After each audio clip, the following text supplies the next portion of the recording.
तो हेलो दोस्तों, मैं विपिन पूनिया एक बार फिर स्वागत करता हूं आपके अपने यूट्यूब चैनल फाइनल सिलेक्शन पर। जैसा कि दोस्तों हम सब जानते हैं, आप सभी ने देख भी लिया होगा कि दिल्ली पुलिस कांस्टेबल का नोटिफिकेशन कल 1 तारीख को आ चुका है, जिसमें कि वैकेंसी भी हमारी अच्छी खासी हैं।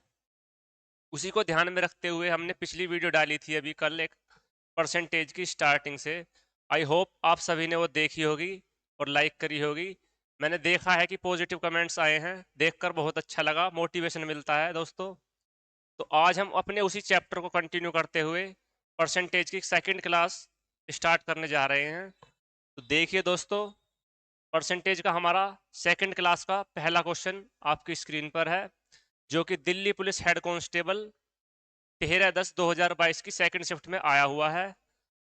आइए इसे करते हैं।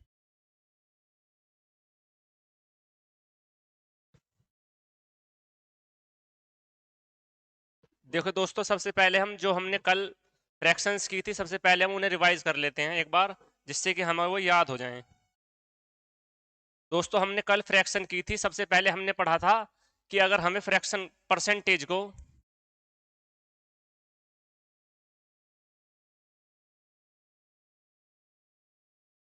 को फ्रैक्शन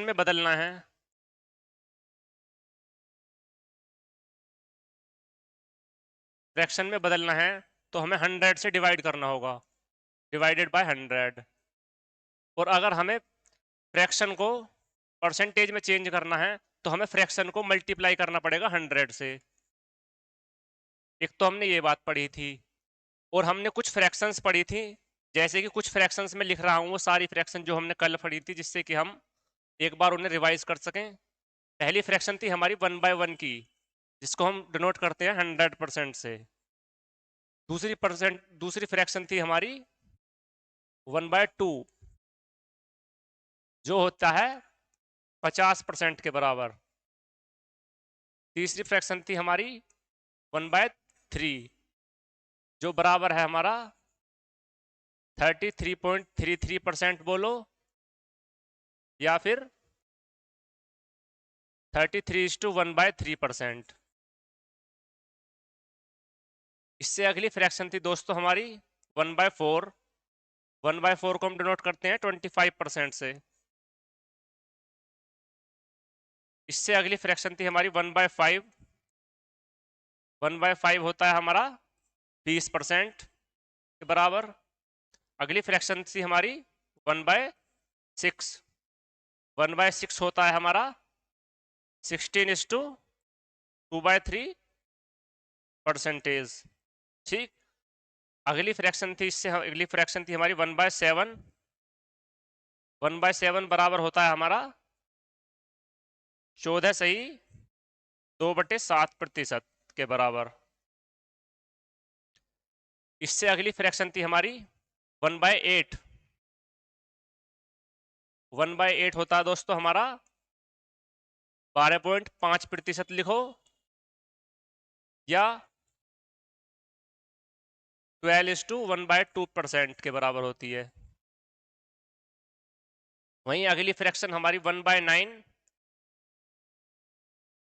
बराबर होती है 11:1/9% के। अगली फ्रैक्शन 1/10 होती है दोस्तों, बराबर होती है 10% के। इससे अगली फ्रैक्शन 1/11 1/11 होती है 9:1/11% के बराबर। अगली फ्रैक्शन है हमारी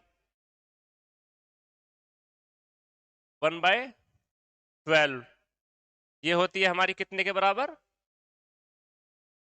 8:1/3 के बराबर। ठीक।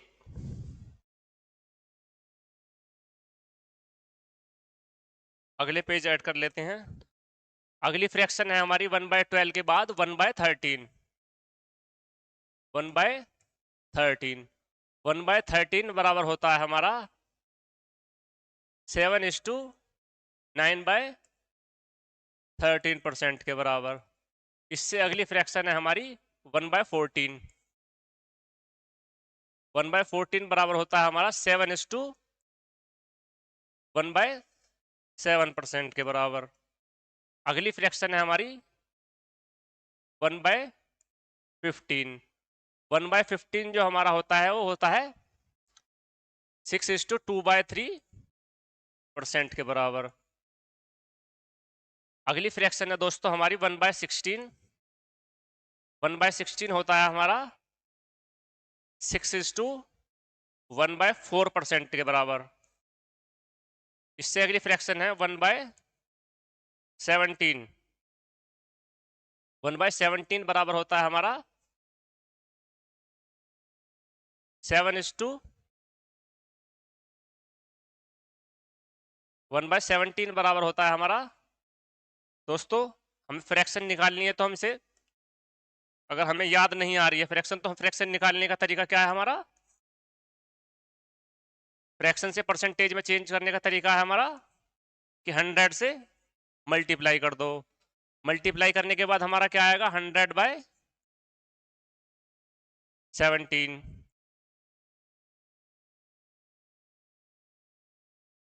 तो हमारा कितना आया, 17×5 = 85।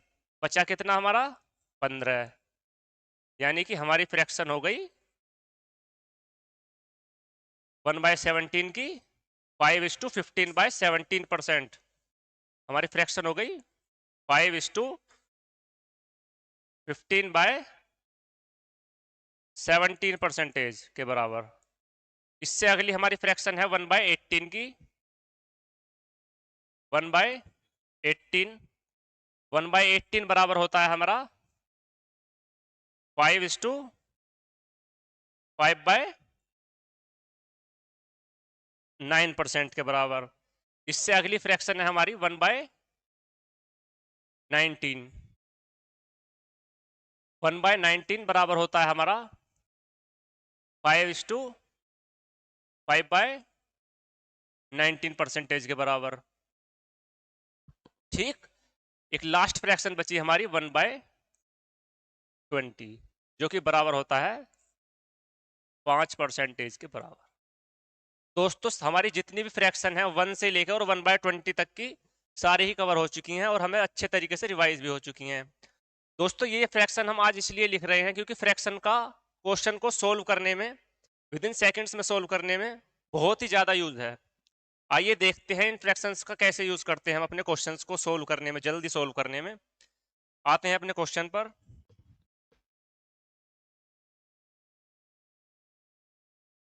पहला क्वेश्चन देखते हैं दोस्तों। क्वेश्चन में क्या लिखा है, एक कक्षा में 160 विद्यार्थी हैं, इनमें से 70 लड़कियां हैं, कक्षा में लड़कियों का प्रतिशत ज्ञात कीजिए।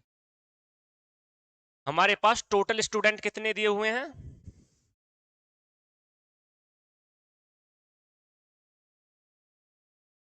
टोटल स्टूडेंट हमारे क्लास में कितने हैं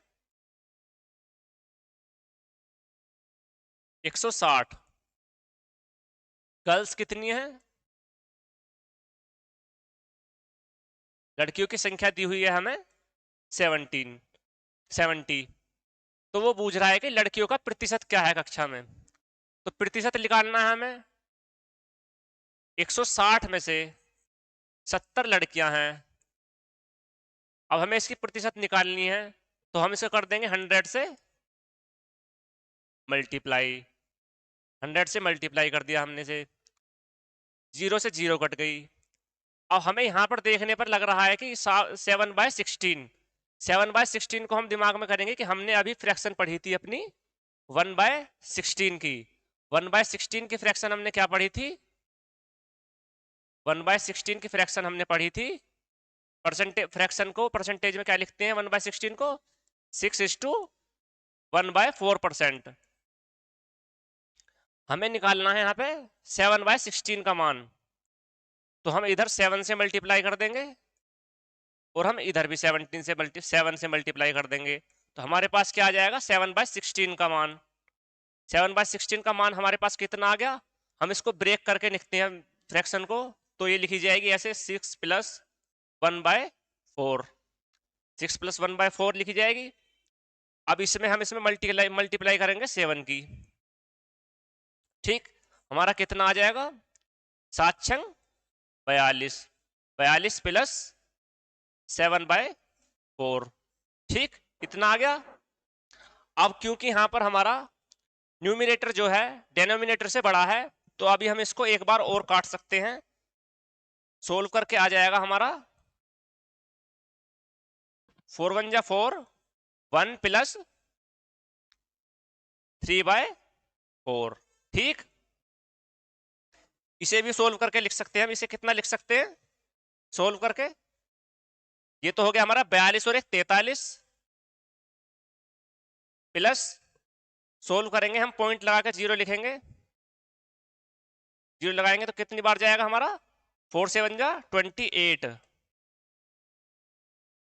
0.7 28 बचा 2, 0 1 0 और लगाएंगे, हो जाएगा हमारा 20, 4 पंजे 20।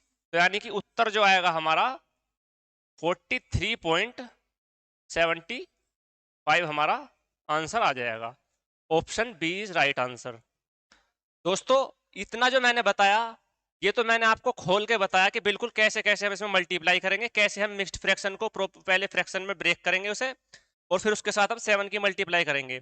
हमें सीधा ही यहां से पता चलना चाहिए कि 1/16 की फ्रैक्शन हमें पता होती है कि 6:1/4। तो हमें निकालनी है 7/16 की। 7/16 की फ्रैक्शन की परसेंटेज हमें डायरेक्ट पता चल जाएगी कि हमें 6:1/4 में 7 से मल्टीप्लाई करनी होगी। हम सीधा मल्टीप्लाई कर देंगे, इससे 6 7 42 और 7/4। 7/4 क्योंकि एक बार अभी चला जाएगा, 42 और 1 43, 43 प्लस 3/4, 3/4 को हम लिख सकते हैं 0.75। 3/4 की हमने फ्रैक्शन भी पढ़ी है, देखो दोस्तों 3/4 को हम 75 लिख सकते हैं, क्योंकि 1/4 को हम 25 लिखते हैं, तो 3/4 को हम 75 लिख सकते हैं। उसी तरीके से हम इन्हें जोड़ देंगे। ये सारी कैलकुलेशन हमारे दिमाग में होनी है एक तरीके से।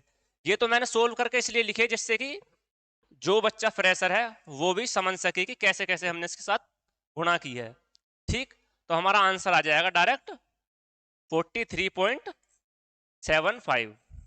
और ये काम जो है हमारा विद इन सेकेंड्स में हो जाएगा, क्योंकि हमें अच्छे से पता है फ्रैक्शन की 1/16 इक्वल्स टू 6:1/4। डायरेक्ट हम इसका आंसर लगा देंगे ऑप्शन नंबर बी। आइए चलते हैं अपने अगले क्वेश्चन पर।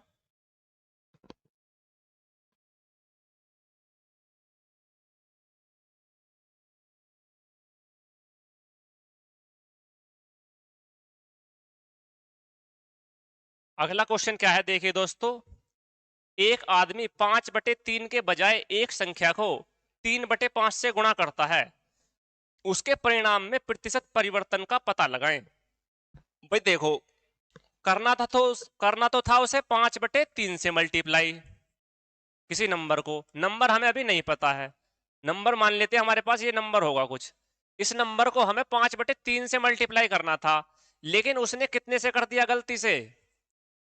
3/5 से मल्टीप्लाई कर दिया उसी नंबर को। तो जो उत्तर आया हमारा, जो शुरुआत में उत्तर आना था और जो बाद में उत्तर आया, उसमें कितना परिवर्तन है? बाद वाला ज्यादा है कम है, कितना परिवर्तन है?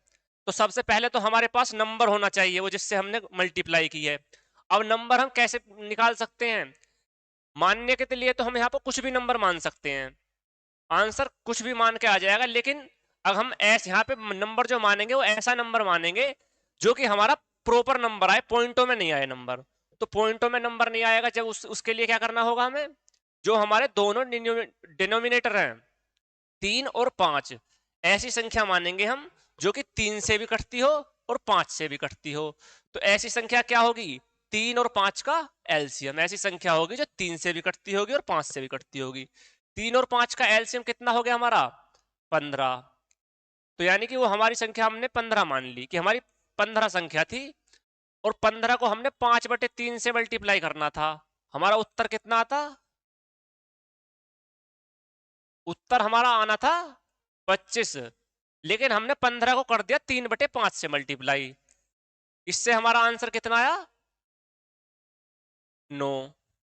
ठीक, आना था 25, आया 9।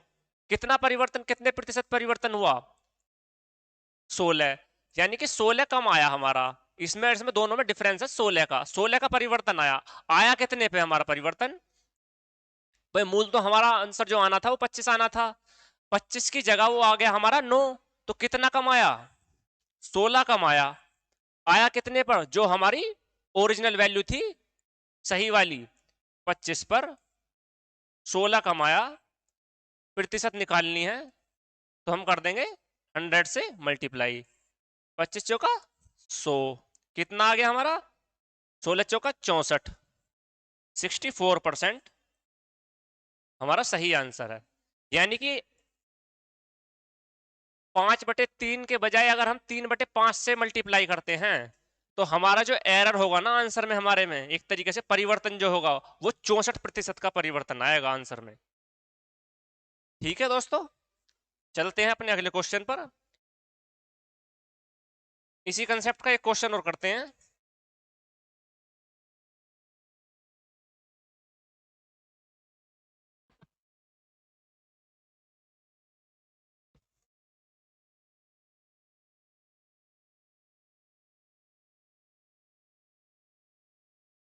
देखिए दोस्तों, एसएससी एमटीएस में आया हुआ क्वेश्चन है। जब किसी भिन्न के अंश में 25% की वृद्धि होती है और हर में 31 सही 1/4% की वृद्धि होती है तो भिन्न 5/14 हो जाती है, तो मूल भिन्न ज्ञात कीजिए।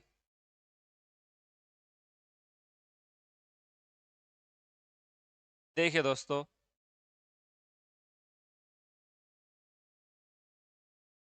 हम मान लेते हैं हमारी जो फ्रैक्शन थी वो थी x/y। ठीक, अब हमारे भिन्न के अंश में अंश होता है न्यूमिनेटर, हर होता है डेनोमिनेटर। ठीक, अब देखो हमारा क्या होता है कि अंश में जो 25% की वृद्धि करते हैं, अंश में 25% की वृद्धि करते हैं और हर में 31 सही 1/4% की कमी करते हैं। सॉरी, 31 सही 1/4% की वृद्धि करते हैं। 31 सही 1/4% की वृद्धि करते हैं।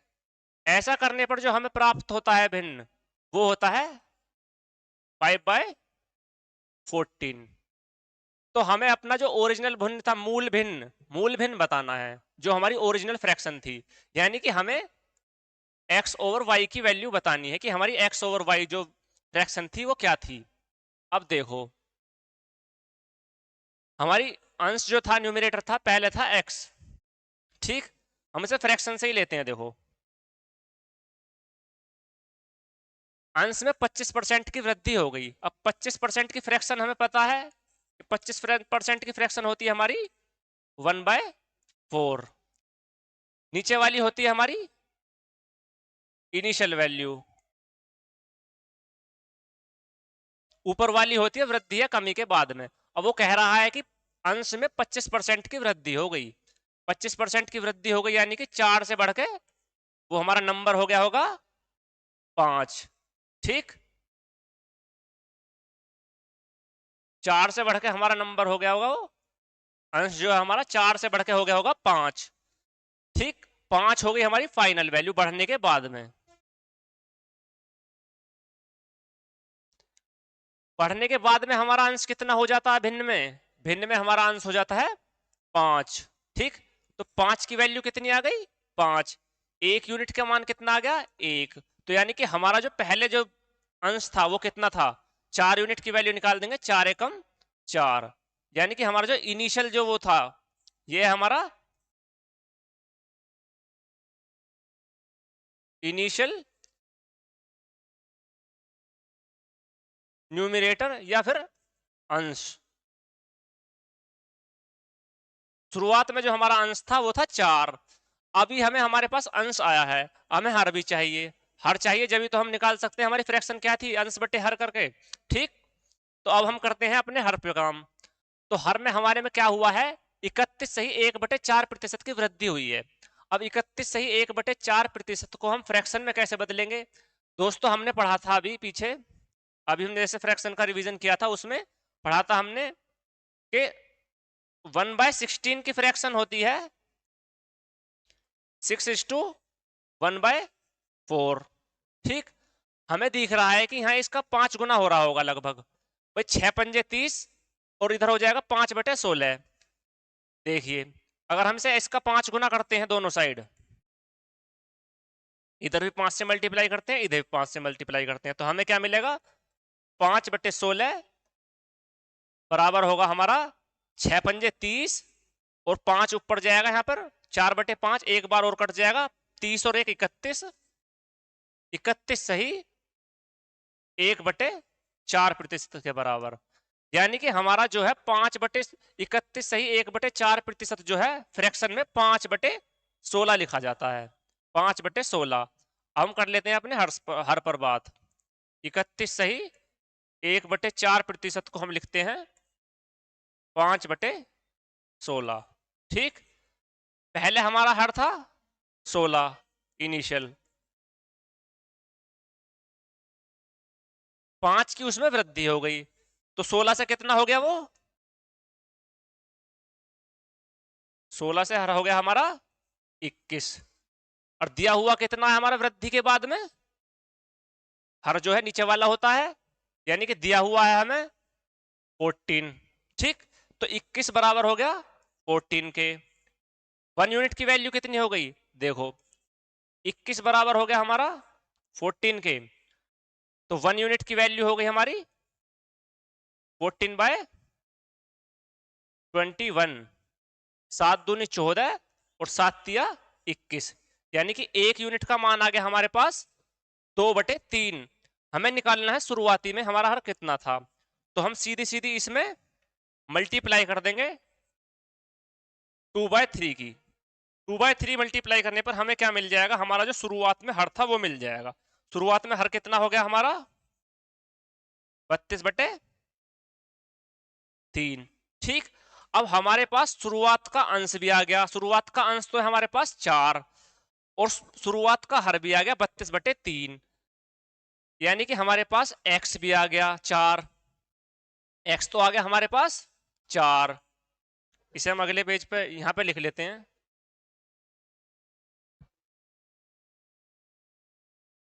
यहां पर लिख लेते हैं इसको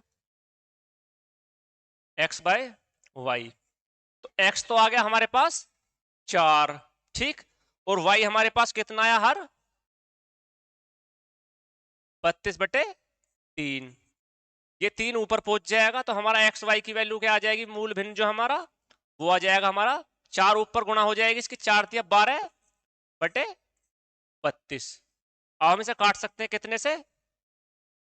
4 से काट देते हैं हमसे। 4×12, 4×8 = 32, यानी कि हमारा मूल भिन्न जो होगा वो होगा 3/8, ऑप्शन नंबर ए। ठीक, कोई प्रॉब्लम? आई थिंक समझ में आ गया होगा। भाई हमने पहले अपना अंश बढ़ाया 25%। 25% बढ़ाने के बाद हमारा अंश जो है 4 से 5 हो गया होगा, लेकिन बढ़ने के बाद हमें दिया हुआ कितना है अंश? 5। तो 5 बराबर हो गया 5 के, तो यानी कि 1 यूनिट का मान हो गया 1। हमें निकालना है ओरिजिनल जो हमारा था अंश, तो 4 यूनिट का मान निकाल देंगे, यानी कि पहले हमारे पास जो अंश होगा वो होगा 4। ठीक, ऐसे ही हम करेंगे अपने हर के साथ। भाई हर हमारा 31 सही 1/4% की वृद्धि हुई। 31 सही 1/4% की फ्रैक्शन अभी हमने यहाँ निकाली थी, वो होती है 5/16। तो यानी कि हमारा हर जो है 16 से बढ़ के 16 में 5 बढ़ के 21 हो गया होगा। दिया हुआ कितना है हमारा बढ़ने के बाद में? 14। तो यानी कि 1 यूनिट का मान आ गया हमारे पास 2/3। हमें निकालना ओरिजिनल हर हमारा कितना था, तो 16 × 2/3 आ गया हमारा 32/3। शुरुआत में हमारा हर था। अब हम अपना भिन्न निकाल देते हैं x/y करके, तो x की वैल्यू होगी 4, y की वैल्यू होगी 32/3। ये 3 ऊपर पहुंच जाएगा, आंसर आ जाएगा हमारा 12/32। इसे हम और सोल्व कर लेंगे, हमारा आ जाएगा 3/8, जो कि ऑप्शन नंबर ए है। ठीक, चलते हैं अपने अगले क्वेश्चन पर।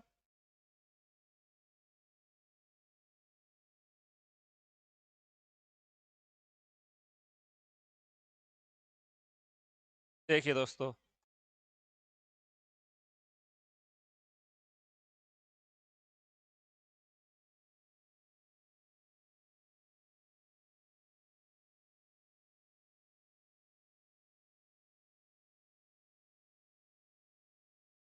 देखिए दोस्तों, अब जो हमारे क्वेश्चन है ये एक अलग कंसेप्ट में है, ए बी कंसेप्ट पर, इसे बोलते हैं हम ए बी रूल।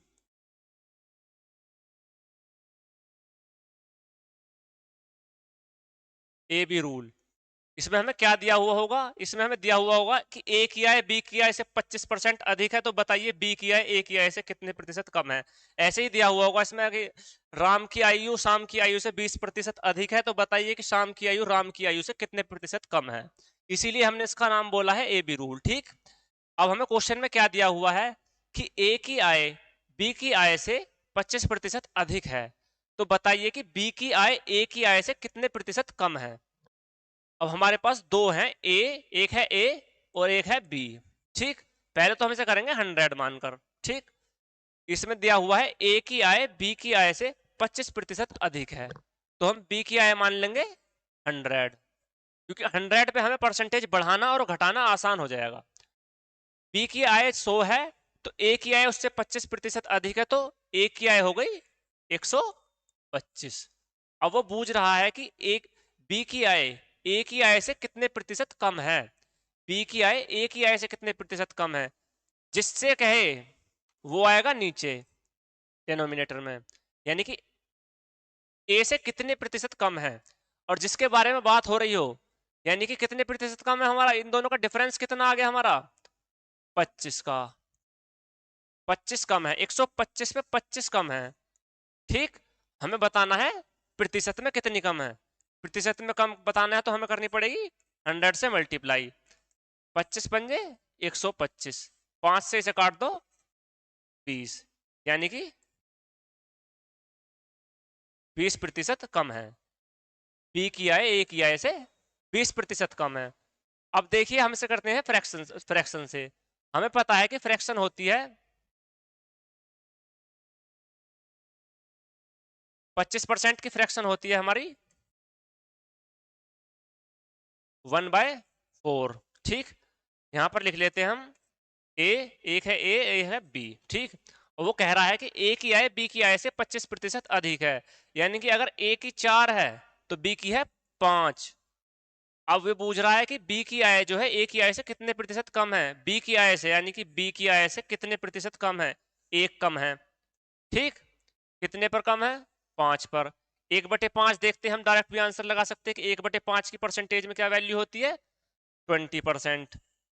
अब परसेंटेज निकालनी है तो कर दो मल्टीप्लाई बाय 100, परसेंटेज में हमारा आंसर आ जाएगा 20%। ठीक,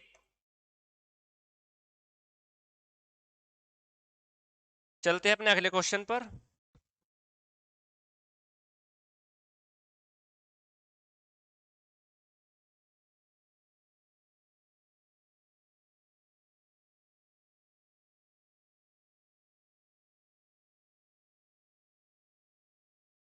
देखिए दोस्तों, यदि P Q से 50% अधिक है तो Q P से कितने प्रतिशत कम है। देखिए दोस्तों, हम दोनों ही तरीके से क्वेश्चन को करेंगे, 100 मानकर भी और अपनी फ्रैक्शन से भी। तो P और Q दो हैं, P Q से 50% अधिक है, यानी कि Q अगर 100 है तो P है 150। अगर Q 100 है तो हमारा P हो गया 150। पूछ रहा है कि Q P से कितने प्रतिशत कम है, Q P से कितने प्रतिशत कम है, 50 कम है 150 पर, 150 पर 50 कम है। ठीक, हमें निकालनी है परसेंटेज, मल्टीप्लाई बाय 100, 50 दिया 150, ये आ गया 1/3। 1/3 देखते हैं, पता चल जाना चाहिए कि 33 से 1/3% होगा या फिर 33.33% होगा, तो यानी आंसर आ जाएगा हमारा 33.33%। वो क्योंकि, तो क्यों पी से कितने प्रतिशत कम है, तो क्यों जो है हमारा 33 से ही 1/3% कम होगा पी से। Option D is right answer. अब इसे ही हमें अगर फ्रैक्शन से करना होता तो फ्रैक्शन से करने के लिए हम क्या करते भाई, पी और क्यू है हमारे पास, पी और क्यू। ठीक, वो कह रहा है कि पी यदि पी क्यू से 50% अधिक है, 50% की फ्रैक्शन क्या होती है हमारे पास? 1/2। यानी कि ये 2 है तो 1 इससे अधिक होगा, यानी कि क्यों 2 है तो P होगा हमारा 3। अब हमें बताना है कि क्यों P से कितने प्रतिशत कम है, यानी कितना कम है? 1 कम है। क्यों जो है P से 1 कम है, कितने पर कम है?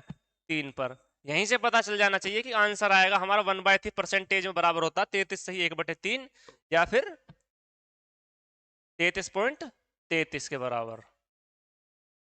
डायरेक्ट हमारा आंसर आ जाएगा 33.33%। चलिए चलते हैं अपने अगले क्वेश्चन पर।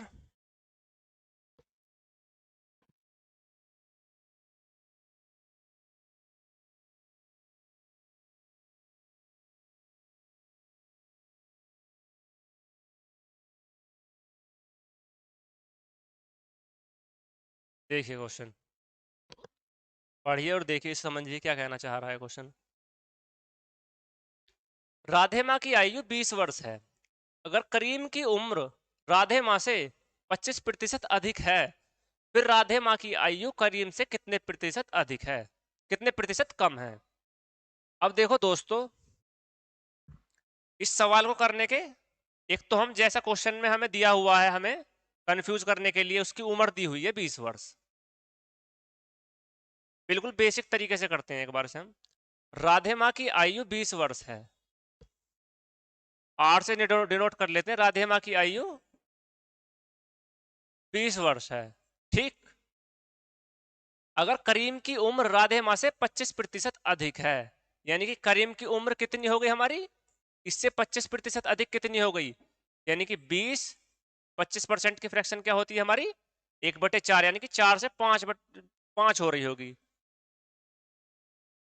5/4, 4×5 = 20। तो यानी करीम की कितनी हो गई, 5×5 = 25 वर्ष एज आ गई हमारी। राधे माँ की आ गई 20 वर्ष और करीम की उससे 25% अधिक है, तो वो आ गई हमारी 25 वर्ष। फिर राधे माँ की आयु करीम की आयु से कितने प्रतिशत कम है? राधे माँ की आयु करीम की आयु से कितने प्रतिशत कम है? 5 वर्ष कम है। और जिसकी से कम है वो आएगा डिनोमिनेटर में 25, ठीक। परसेंटेज निकालनी है तो हम गुणा कर देंगे इसको 100 से। 5×5 = 25, 5×20 = 100, यानी कि 20% कम है राधे माँ की आयु करीम से।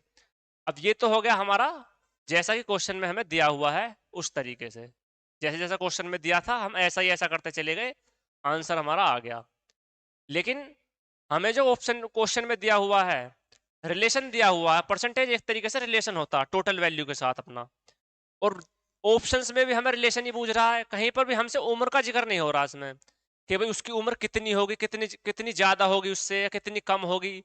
आंसर जो दिए हुए हैं हमारे परसेंटेज में दिए हुए हैं, तो हम इस वैल्यू का हमारे क्वेश्चन में कोई यूज नहीं है सोल्व करने के लिए, क्योंकि हमें रिलेशन दिया हुआ है और रिलेशन ही पूछा है, तो हम डायरेक्ट इसे परसेंटेज से सोल्व, रिलेशन से सोल्व कर सकते हैं 25% से। देखो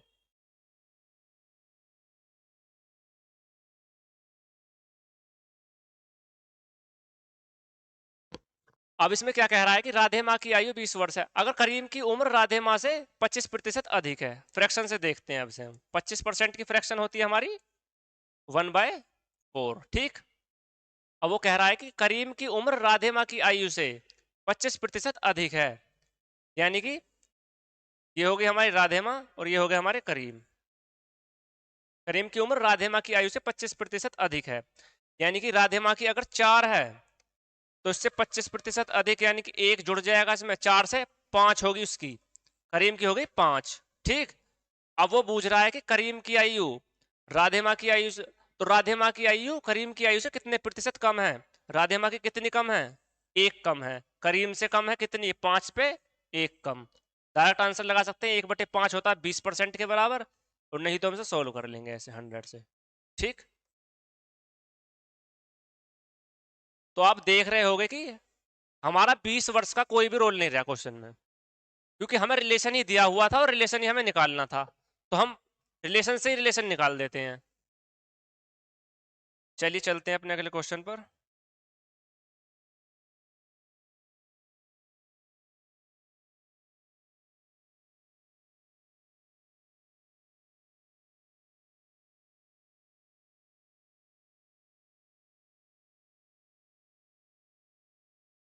देखिए दोस्तों, क्वेश्चन में क्या है, अगर राजधानी शताब्दी से 16 सही 2/3% धीमी है तो शताब्दी राजधानी से कितने प्रतिशत तेज है।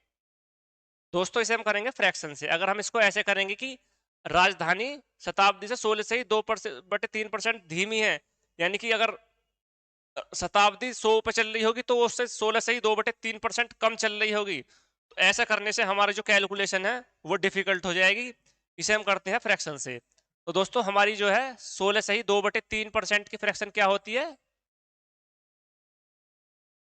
16 से ही 2/3% की फ्रैक्शन होती है हमारी 1/6। ठीक, और उसमें दिया हुआ क्या है, 16 ठीक, 1/6।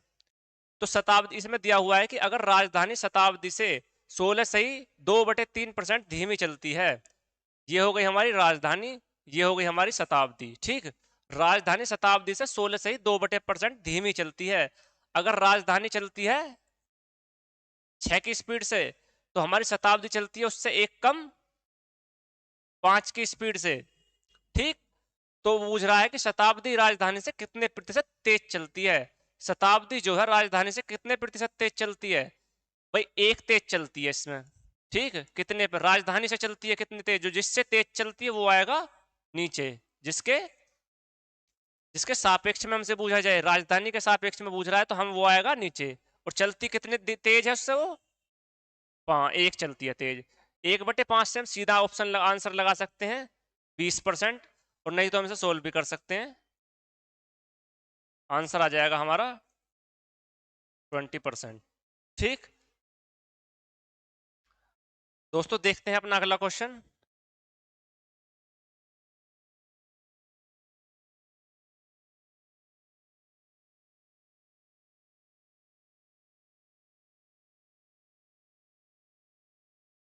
देखिए क्वेश्चन में क्या दिया हुआ है, रीता की आय ऋचा की आय से 15% कम है, ऋचा की आय रीता की आय से कितने प्रतिशत अधिक है। अब देखो इस क्वेश्चन के करने के दो तरीके हैं, एक तो हमसे 100 मानकर कर सकते हैं। 100 मानकर कैसे करेंगे, एक हमारे पास है रीता, ठीक, और दूसरी है ऋचा। और वो कह रहा है कि यदि रीता की आय ऋचा की आय से 15% कम है, यानी कि ऋचा की आय अगर 100 है तो रीता की आय होगी उससे 15% कम, यानी कि 85, 85। अब पूछ क्या रहा है वो हमसे कि ऋचा की आय रीता की आय से कितने प्रतिशत अधिक है, कितने प्रतिशत अधिक है, कितनी अधिक है, 15 अधिक है हमारी। कितने पर अधिक है हमारी, 85 से, रीता से ही तो अधिक है, 85 पे 15 ज्यादा है। परसेंटेज में निकालना तो हम कर देंगे 100 से मल्टीप्लाई, हमारा कितना आ जाएगा, 17×5 = 85, 5×15। ठीक, अब हमारे पास आंसर आ गया 3/17, 3/17 आ गया हमारे पास, मल्टीप्लाई बाय 100, यानी कि 300/17। अगर हम इसे सोल्व करते हैं तो कितना आएगा हमारा, 17 एकम 17, एक बार जाएगा, बचा कितना, 13 बचा, 130 हो गया, 130 हो गया तो हमारा कितनी बार जाएगा, 17×5 = 85, 17×7 = 119, यानी कि 7 बार जाएगा, 17×7 = 119, और था हमारा 30, तो बचा हमारा 11, 17:11/17% जो है ऋचा की जो इनकम है रीता से ज्यादा है। Option B is right answer. ठीक, अब इसी क्वेश्चन को हम फ्रैक्शन से भी कर सकते थे। इसी क्वेश्चन को हम फ्रैक्शन से भी कर सकते थे। देखो फ्रैक्शन से कैसे करते हैं, हमसे हमें पता है कि 15% की फ्रैक्शन होती है 3/20। अब वो कह रहा है कि रीता और ऋचा दो हैं। रीता की आय ऋचा की आय से 15% कम है। यानी कि अगर ऋचा की 20 है तो रीता की कितनी है? 20 - 3, 15% कम है तो 17। हमें बतानी है कि ऋचा की आय जो है रीता की आय से कितने प्रतिशत अधिक है। तो हमारी कितने प्रतिशत अधिक है? यहाँ पे 3 अधिक है। 3 अधिक है, 17 पर 3 की ज्यादा है। परसेंटेज निकालनी है तो हम कर देंगे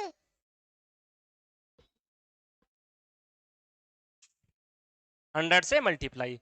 अब भी हमारे पास यही आ गया, यहां से आगे हमारा सेम है 300/17। बाकी हमारा सेम है। यहीं पे हमें इतनी चीज नहीं करनी पड़ेगी, फ्रैक्शन से हम डायरेक्ट कर सकते हैं कि अगर उसकी 20 है तो उसकी 15% कम है, तो यानी कि रीता की होगी 17। अब वो उससे कितनी ज्यादा है? 3 ज्यादा है। 17 पर 3 ज्यादा है तो कितनी होगी? 300/17%। सोल्व करके हमसे लिख सकते हैं 17:11/70%, 17%। ठीक, चलिए अगले क्वेश्चन पर। चलिए चलते हैं।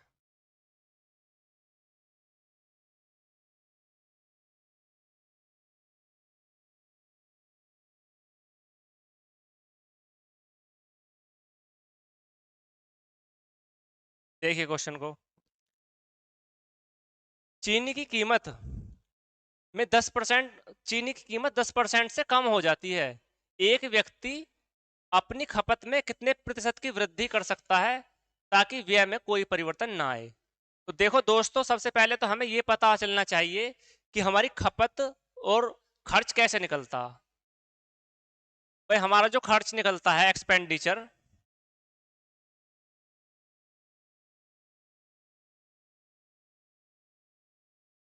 खर्च निकलता है हमारा कीमत गुणा खपत से। भाई खर्च हम ऐसे ही तो निकाल सकते हैं, भाई कोई चीज 1 रुपए की है और 10 हम लेके आ रहे हैं, तो 10 रुपए हमारे खर्च हो गए, उससे हमारा खर्चा निकलेगा।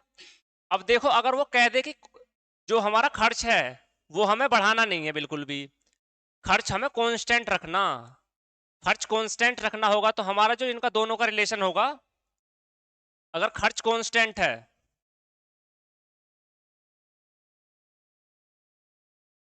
खर्च हमारा कांस्टेंट है,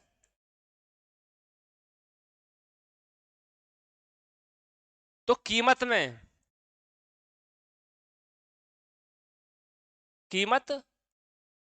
खपत के इनवर्सली प्रोपोर्शनल होती है। कीमत खपत के इनवर्सली प्रोपोर्शनल होती है कि अगर हमारी खपत बढ़ेगी तो हमारी कीमत घटेगी, अगर खपत घटेगी तो कीमत बढ़ेगी। तो यहां पर हमें क्या दिया हुआ है कि चीनी की कीमत में 10% की कमी हो जाती है, तो एक व्यक्ति अपनी खपत को कितने प्रतिशत वृद्धि करे ताकि व्यय में कोई परिवर्तन ना आए। पता हमें यहां से चल रहा है कि व्यय में कोई परिवर्तन नहीं आ रहा है, तो इसका मतलब एक्सपेंडिचर जो है हमारा वो है कांस्टेंट। कांस्टेंट है तो इन दोनों के बीच में रिलेशन होगा उल्टा, क्योंकि एक दूसरे के इनवर्सली प्रोपोर्शनल है। अब देखो हमारी जो इसमें कीमत जो है, चीनी की कीमत में, कीमत लिख लेते हैं हम, प्राइस में जो हमारी क्या हुआ है, प्राइस में ये है हमारा इनिशियल प्राइस, ये है हमारा फाइनल प्राइस। प्राइस में क्या हुआ है हमारा? 10% की कमी हुई है। 10% की फ्रैक्शन होती है 1/10, यानी कि 10 से हमारी 9 हो गई होगी कीमत। और खर्चा हमारा समान है। हमने अभी पढ़ा है कि खर्चा समान है तो कीमत का और खपत का जो रिलेशन होता है वो इनवर्सली प्रोपोर्शनल होते हैं एक दूसरे के। अगर हमारी जो प्राइस जो है 10 से 9 हुआ है तो हमारी जो खपत है बढ़ी होगी, तो वो हो गई होगी हमारी 9 से 10। ठीक, ये है हमारी कंजप्शन।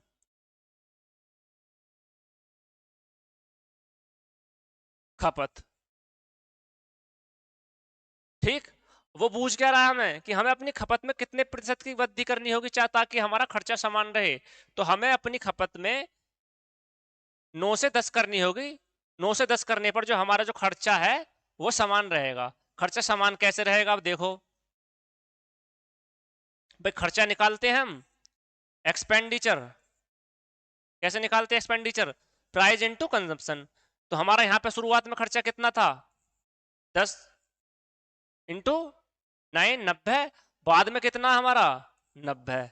देखो अगर हम इन दोनों को इनवर्सली प्रोपोर्शनल रखते हैं तो हमारा जो खर्चा रहेगा वो समान रहेगा दोनों स्थिति में। ठीक, तो हमारे इसमें हमने खपत में कितनी वृद्धि करी, खपत हमने बढ़ा दी अपनी 9 से कर दी 10, यानी कि 9 पे 1 की वृद्धि हो गई।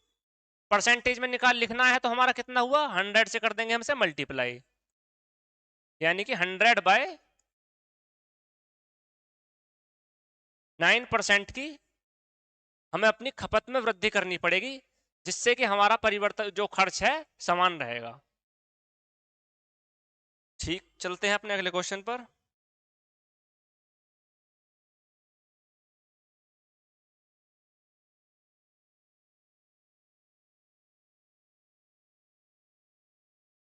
देखिए दोस्तों, क्वेश्चन सीएचएसएल में आया हुआ क्वेश्चन है, पहले एक बार पढ़िए क्वेश्चन को।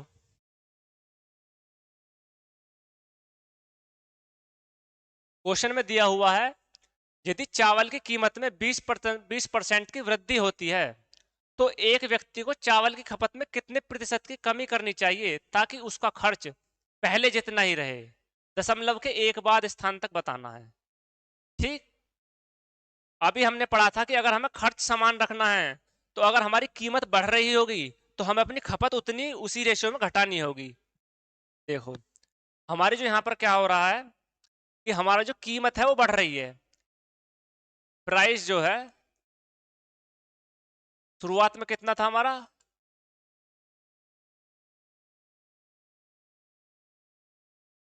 शुरुआत में हमारा था 5, 20% की फ्रैक्शन होती है हमारी 1/5, 20% की फ्रैक्शन हमने पढ़ी थी अभी 1/5, यानी कि शुरुआत में हमारे जो प्राइस था वो था 5, वो हो गया 5 से बढ़कर 6। खर्चा हमें समान रखना है तो हमें खपत को घटाना होगा अपनी को। खपत को किस रेशो में घटाएंगे हम,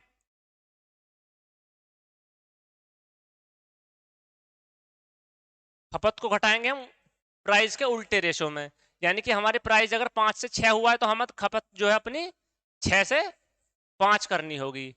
अब 6 से 5 करनी होगी तो कितनी कमी हो गई इसमें, 1 की कमी हो गई।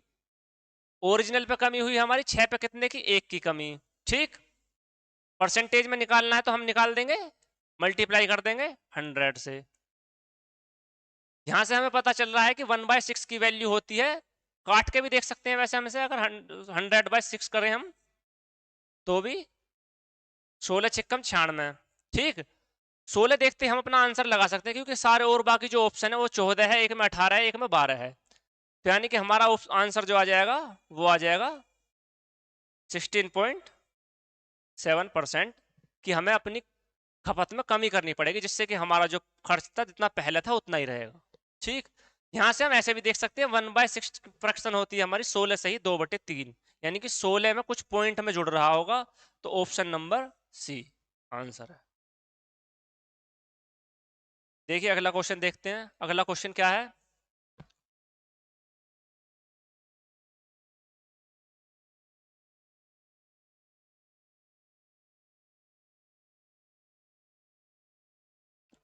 अगला क्वेश्चन क्या है कि पेट्रोल की कीमत में 15% बढ़, पेट्रोल की कीमत जो है 15% से बढ़ गई।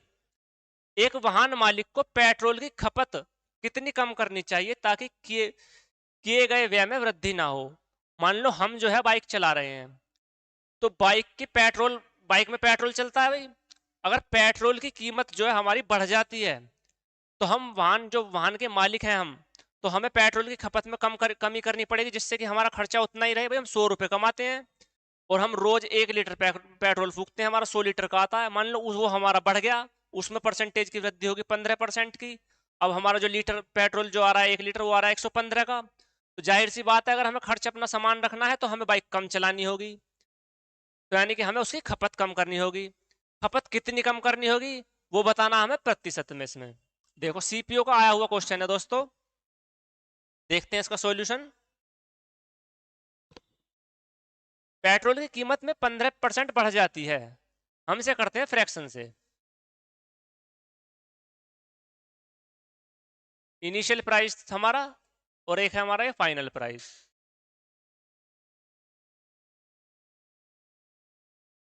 ठीक, 15% बढ़ जाती है, यानी कि 15% की फ्रैक्शन क्या होती है हमारी, 3/20। यानी कि पहले हमारी जो प्राइस था 20 था, 20 से बढ़ के वो हो गया 23। 15% बढ़ा है ना, तो 20 से हो गया हमारा प्राइस 23।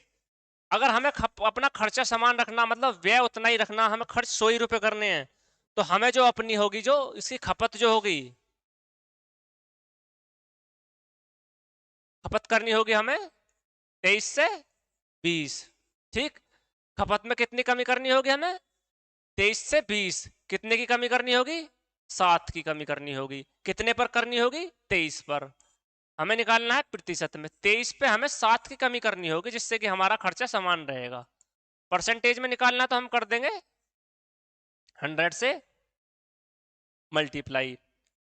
अब देखो दोस्तों, आंसर लगाने के लिए तो हम इतना इसी से लगा देंगे कि आंसर डिनोमिनेटर में हमारा 23 आ रहा है, और 23 एक प्राइम नंबर, वो कटेगा भी नहीं किसी से।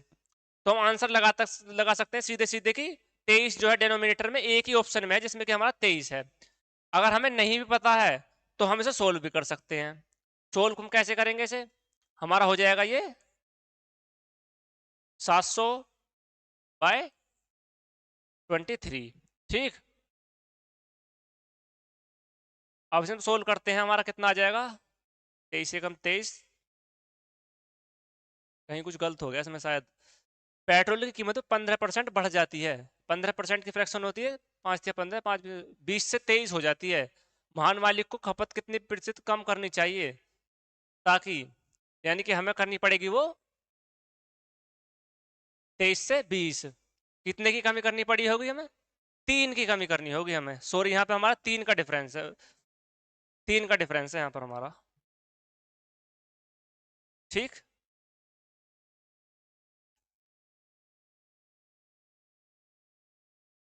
यानी कि हमारी 23 से 20 करनी है, तो यानी कि हमें 3 कम करनी होगी। कितने पर कम करनी होगी हमें, 23 पर।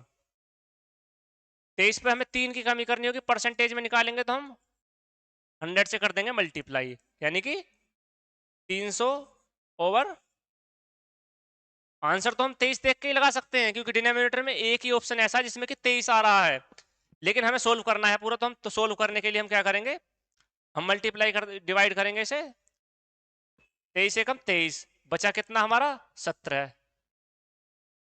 23 एकम 23, बचा हमारा 7। 7, एक जीरो लग गई, वो हो गया 70। कितनी बार जाएगा 70, 23, 23 थी 69, 23 3 जा 69, बचा कितना 1। उसे हम ऐसे ही लिख देते हैं मिक्स फ्रैक्शन में, यानी कि 30:1/23%। हमें जो अपना जो खर्च है, खपत जो है वो कम करनी पड़ेगी, जिससे कि हमारा व्यय उतना ही रहे। आगे समझ में दोस्तों, चलते हैं अगले क्वेश्चन पर दोस्तों।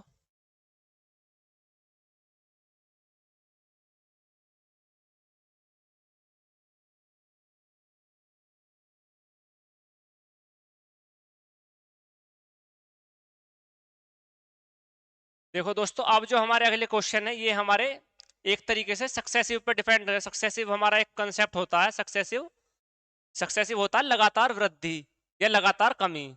जैसे हमारा इस क्वेश्चन में दिया हुआ है, यदि किसी घन के प्रत्येक किनारे को 10% बढ़ा दिया जाता है, तो इसके पृष्ठ क्षेत्रफल में कितने प्रतिशत की वृद्धि होगी। पहले हमें सक्सेसिव समझना होगा। सक्सेसिव क्या होता है हमारा, सक्सेसिव मेथड। दोस्तों, सक्सेसिव मेथड हमारा बहुत ही इंपॉर्टेंट मेथड है, क्योंकि ये हमारा अगले चैप्टर में भी, प्रॉफिट लॉस में भी यूज होगा, और जी हमारा CISI में भी यूज होगा। तो सक्सेसिव को हमें अच्छे से समझना। सक्सेसिव होता क्या है कि क्रमागत वृद्धि, क्रमागत मतलब लगातार। मान लो हमारे पास कोई 100 रुपए थे, हमारी 100 रुपए में हमारी 21% की, 10% की वृद्धि हो गई। 100 से हमारे कितने हो गए, 110, मतलब लगातार दो बार 10% की वृद्धि हो गई। 100 से कितने हो गए? 110। अब एक बार फिर वृद्धि हो गई 10% की, तो 110 पे 10% कितना हो गया? यानी कि 1/10 11। तो हमारा कितना हो गया? 121। यानी कि हमारा जो है, दो क्रमागत 10% की वृद्धि होने के बाद में 100 की राशि जो हमारी हो गई होगी 121। अब या तो इसमें क्रमागत वृद्धि भी हो सकती है और क्रमागत कमी भी हो सकती है। ऐसा भी कह सकते हैं कि हमारे 100 रुपए थे और 10% की दो बार क्रमागत कमी हो गई। तो हम पहले हमारी 100 से होगी 90, 100 से हमारी कितनी हो जाएगी 10% कम होकर? 90। दो क्रमागत कमी हुई है तो हमारी दूसरी कितनी हो गई? इस पे 10% की कमी कितनी हो गई? 1/10, यानी कि 90 में 9 कम हो गए, कितने हो गई? 81। 81। तो 10% की दो क्रमागत कमी से हमारी वैल्यू जो आएगी वो आ जाएगी 81। एक तरीके से हमारा सक्सेसिव का फॉर्मूला होता है x plus y plus x into y over 100। x और y जो हमारे हैं वो है हमारी कमी या वृद्धि। मान लो x% की वृद्धि हुई, y% की एक पहले दो क्रमागत वृद्धि हुई, एक हुई x% की और दूसरी हुई y% की। तो हमारी जो टोटल जो वृद्धि है, इक्विवेलेंट जो वृद्धि जो हुई, इसमें इंक्रीज कितना आया? x plus y plus x y over 100। अगर वृद्धि दी हुई है तो हमारे सारे साइन पॉजिटिव के रहेंगे। अगर एक वृद्धि है दूसरी कमी है तो जो कमी वाला है वो आ जाएगा हमारा नेगेटिव का। आइए देखते हैं इसको, इस कंसेप्ट के ऊपर क्वेश्चन कुछ।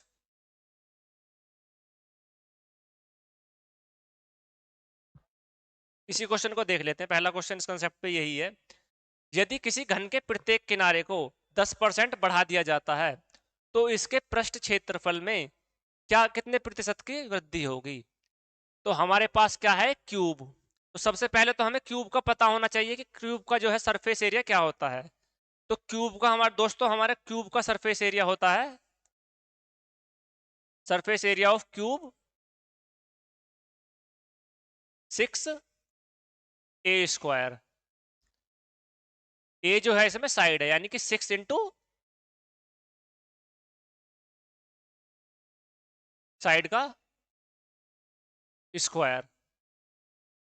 अब दोस्तों हमारे जो सरफेस एरिया पे वो जो फर्क पड़ेगा वो पड़ेगा सिर्फ और सिर्फ साइड की वजह से, क्योंकि 6 तो हमारा कांस्टेंट है, शुरुआत में भी 6 रहना है, वृद्धि होने के बाद भी 6 रहना है। तो हमारा जो फर्क जो पड़ रहा होगा वो कांस्टेंट के वजह से नहीं पड़ रहा होगा, क्योंकि वो तो 6 रहना ही रहना है बाद में भी। हमारा जो जो उसका जो इंक्रीज और डिक्रीज डिपेंड करता है उसकी साइड पर डिपेंड करता है। यानी कि हमारा जो इंक्रीज और डिक्रीज डिपेंड करता है ए इंटू ए स्क्वायर कह लो या फिर ए इंटू ए कह लो। यानी कि हमारा जो एक साइड है, यानी कि दोनों साइड समान होती हैं उसकी, दोनों में 10% की वृद्धि होगी। तो इसको हम 10% की वृद्धि हो गई। और सक्सेसिव लगता हमेशा वहां पर है जैसे कि यहाँ पर मल्टीप्लाई का साइन हो दोनों वैल्यू के बीच में, यानी कि ए इंटू ए। तो हम यहाँ पर लगाएंगे, इसको फॉर्मूला लगाएंगे। हमारा फॉर्मूला क्या था? X plus y plus x y over 100। अब क्योंकि हमारी दोनों जगह वृद्धि जो है बराबर हुई है, तो 10 प्लस 10, क्योंकि वृद्धि बता रखी है उसने कि 10% बढ़ी है किनारे, यानी किनारा मतलब कि साइड 10% बढ़ी, दूसरी बार में भी 10% बढ़ी, बढ़ी हुई पर यहाँ पर कितना आएगा हमारा? 10 × 10 ओवर 100। हमारा कितना आ गया? ये हो गया हमारा 20, और ये हमारा 2 जीरो से 2 जीरो कट जाएंगी, ये हो जाएगा हमारा 1। यानी कि हमारा जो सरफेस एरिया है वो 21% की वृद्धि हो गई होगी उसमें, सीधी सीधी 21% की वृद्धि हो गई होगी। अब दोस्तों इस सवाल को करने का एक तरीका और भी है, रेशो मेथड। हालांकि यहां हम इसी मेथड को लगाएंगे, रेशो मेथड का एक अपना अलग रोल है, रेशो मेथड।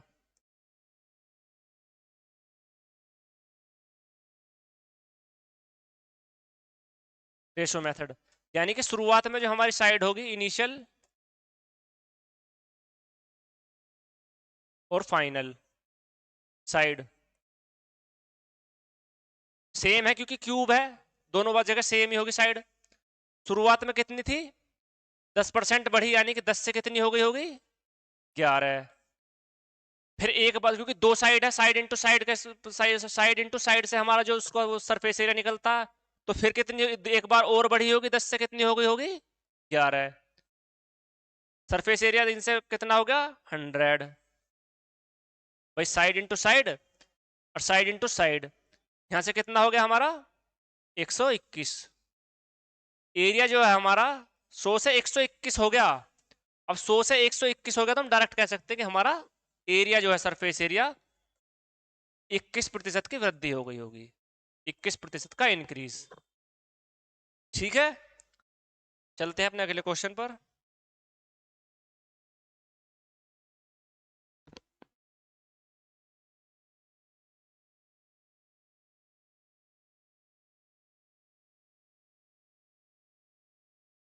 दोस्तों ये हमारा लास्ट क्वेश्चन रहेगा आज की क्लास का।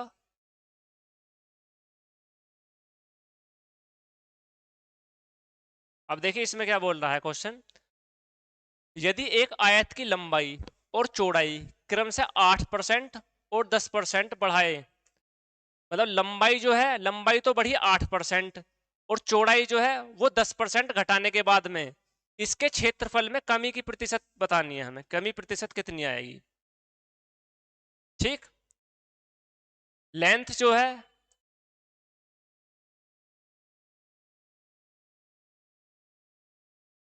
लेंथ में 8% की हो गई वृद्धि, यानी कि 8% इंक्रीज, और उसकी चौड़ाई में, ब्रेड्थ में,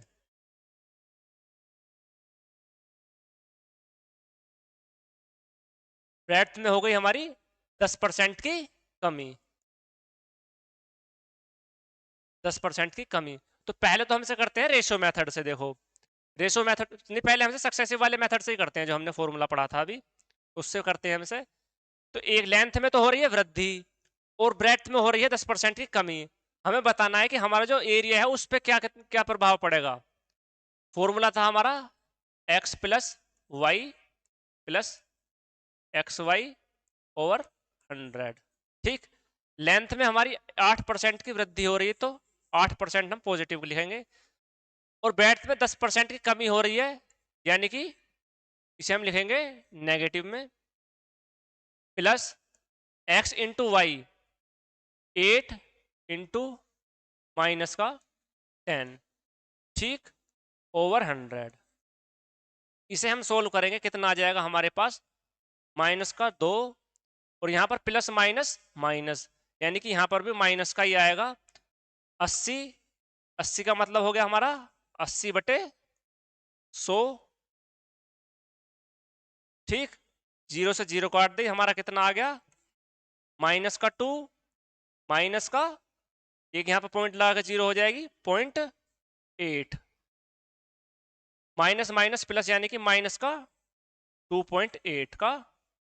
अब माइनस में आ रहा है हमारा आंसर, तो यानी कि डिक्रीज हो रहा होगा, यानी कि 2.8% की कमी हो रही होगी उसमें, हमारे उस क्षेत्रफल में। अब इसी क्वेश्चन को हम देखते हैं, देखो रेशो मेथड से। रेशो मेथड क्या है हमारा,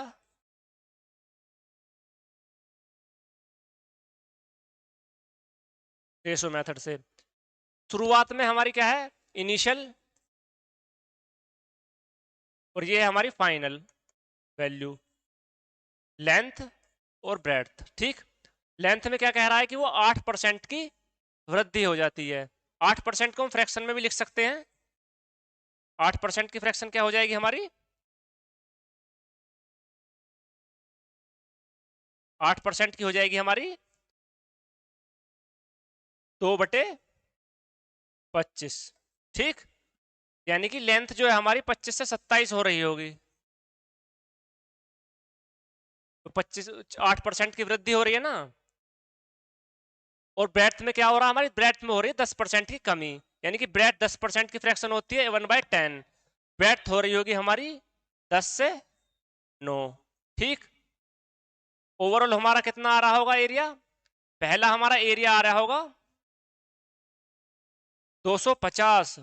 दूसरा हमारा एरिया कितना आ रहा होगा भाई, इसमें हम मल्टीप्लाई करेंगे तो हम 9 में तो मल्टीप्लाई करेंगे नहीं, हमें अगर कैलकुलेशन शॉर्ट करनी है तो हम 27 की मल्टीप्लाई करेंगे 10 माइनस 1 में। अगर हम 10 में मल्टीप्लाई करते हैं हमारा आएगा 270, क्योंकि हमने एक ज्यादा मल्टीप्लाई कर ली होती तो 270 में से हम माइनस कर देंगे एक बार 27 को, 27 माइनस कर देंगे, कितना आ जाएगा हमारा, कितना आ गया हमारा 43, 243। तो यानी कि पहले हमारा जो एरिया आ रहा होगा वो है 250, और बाद में हमारा एरिया आ रहा है 243। कितने प्रतिशत की कमी हो रही है, 7 की कमी हो रही है, कितने पर, 250 पर। अब 250 पर हमारी 7 की कमी हो रही है, कितने प्रतिशत की कमी हो रही है, मल्टीप्लाई बाय 100, 25 चौका 100, 25 दाम 200, नीचे आ गया हमारा 10, ऊपर हमारा कितना आ गया 28 ओवर 10। हमें परसेंटेज में बताना तो हम लिख देंगे इसका, एक इसका यहाँ से पॉइंट लग जाएगा, 2.8% की डिक्रीज। तो ये हो गया हमारा रेशो मेथड, और ये है हमारा फॉर्मूला सक्सेसिव का। तो दोस्तों आज के सेशन में इतना ही। अगर वीडियो पसंद आई हो तो वीडियो को लाइक करें और चैनल को सब्सक्राइब करें। Thank you.